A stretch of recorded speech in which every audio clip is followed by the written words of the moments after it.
If you look at the current prices of fuel, if you look at the current prices of rent, if you look at current prices of groceries, everything has just taken a big hike. All of us are facing higher costs these days, but international students are faced with excessive financial burdens. In addition to recent hikes in tuition and the lack of healthcare coverage, the rise in costs of basic necessities like food and housing have left students vulnerable. We're trying to find some food bank who can help them throughout the city so they can have like necessities like bread or canned food. They are relying on their parents from back home.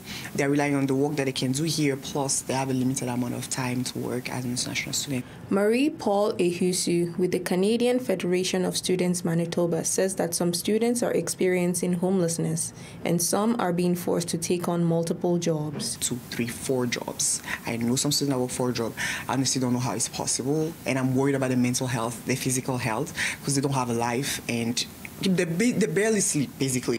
She says that the lack of provincial health coverage is another cost for international students. Then we had the pandemic, which was worse, because anything international students have to do in the hospital was not covered at all. So can you imagine, like sometimes consultation can range from $100 to $500. Some of the exam are like $1,000. Some international students that got pregnant were paying about $20,000 to $35,000 to give birth. Ehusu says restoring health coverage and putting a tuition cap on fees are steps the government can take to ease spending.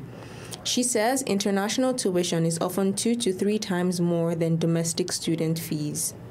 President of the University of Manitoba Pakistani Student Association, Saud Chowdhury, says that international students cannot always get help back home.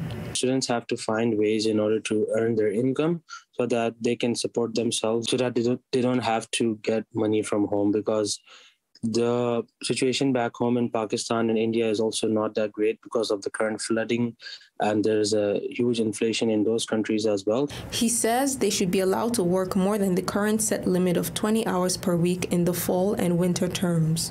President of the Red River College Polytechnic Student Association, Manpreet Kaur, says that mental health initiatives are key to helping students deal with the pressure. Mental health initiatives always help them. There are supports, but we are also requesting government to provide more supports, more fundings for mental health so that they are mentally stable. In Winnipeg, Temi Olatunde, City News.